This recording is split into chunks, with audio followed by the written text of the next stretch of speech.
चलिए भाई, सोमवार, हफ्ते का नई शुरुआत, नया आगाज। लाइए एसजीएक्स निफ्टी स्क्रीन पे दिखाइए यूएस का कामकाज।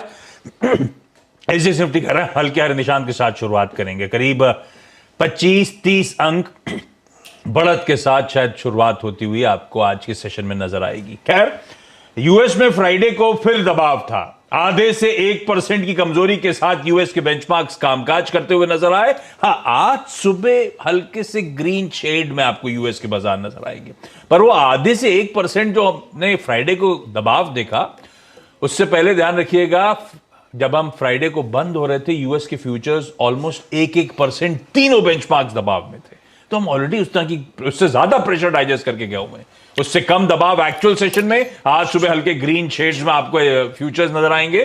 तो तब और अब दरअसल डिफरेंशियल है। कहां छोड़ के गए थे यूएस के फ्यूचर्स, कहां इस समय खड़े हुए हैं, वो डिफरेंशियल ही है जो थोड़ा सा मूड माहौल सुधारने की कोशिश करता हुआ। लेकिन बहुत इंपॉर्टेंट वीक हमारे सामने। कल से फेड की वो 2 दिनों की बैठक की शुरुआत होती हुई नजर आएगी। तो पहले ग्लोबल क्यूज को पर्सपेक्टिव में रख लें, उसके बाद आज की स्ट्रैटेजी। फेड के लिए वापस आए क्या आप? बिल्कुल।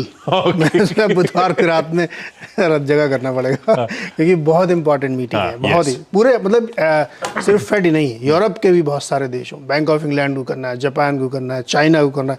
मतलब 2 दर्जन कम से कम सेंट्रल बैंकर्स इस हफ्ते ब्याज दर तय करेंगे और साथ ही पीएमआई बहुत सारे देशों की आनी है।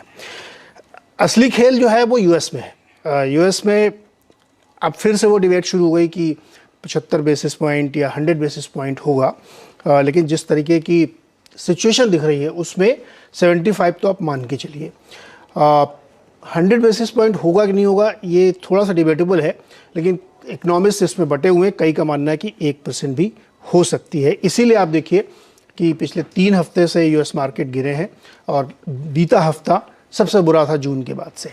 तो एक रेंज लेके चल रहे हैं लोग कि नवंबर की जो मीटिंग होगी उस समय 3.5 से 4% तक ब्याज दरें होनी चाहिए यूएस में, जो कि अभी 2.25% है। तो अगर 1.75 की हाइक होती है तो 1.75 या 1 की हाइक बचती है। अगर 1 की हाइक हो जाती है तो भी आधा की बचती है। तो सिचुएशन ये है कि ब्याज दरें बढ़ेंगी।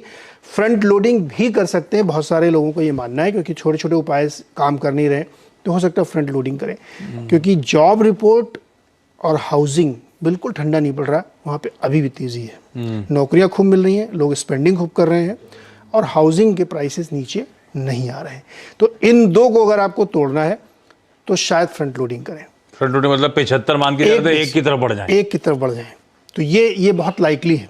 तो इसको ध्यान में रखना चाहिए। तो अगले 2-3 दिन बड़ा मुश्किल। अच्छा, उसके अलावा बहुत सारे देशों के हैं। बैंक ऑफ इंग्लैंड को बढ़ाना ही बढ़ाना है, उसमें कोई डाउट ही नहीं है। चाइना में पिछले 2-3 बार उन्होंने कट किया था, इस बार शायद वो न्यूट्रल छोड़ दें या हो सकता है वो भी कुछ इंडिकेशंस थे। तो मुझे लगता है कि बाजार इसी के आसपास घूम रहा है। दूसरा, जो फेडरल एक्सप्रेस या जो उनकी जो लॉजिस्टिक्स कंपनी है उसने जो वार्निंग दी ना, वो बहुत चिंता वाली बात है। उन्होंने कहा है कि हमारे जो नतीजे आने वाले हैं वो बहुत ही कमज़ोर होंगे। और चूंकि ये पूरी दुनिया के लिए लॉजिस्टिक्स का काम करते हैं, तो इनके अनुमान से पूरी दुनिया में रिसेशन की बातें या नरमी की बातें या दिक्कत की बातें कही जा रही हैं। उन्होंने तो अपने 30-40 ऑफिस बंद कर दिए हैं, कई सारे लोकेशंस पे कामकाज बंद कर दिए। इस तरीके की वार्निंग फेडेक्स की तरफ से आई, जो कि सचमुच बहुत ही चिंता की बात है। मुझे लगता है कि मार्केट अगले 3 दिन कम से कम इसी उठापटक के बीच में रहेगा।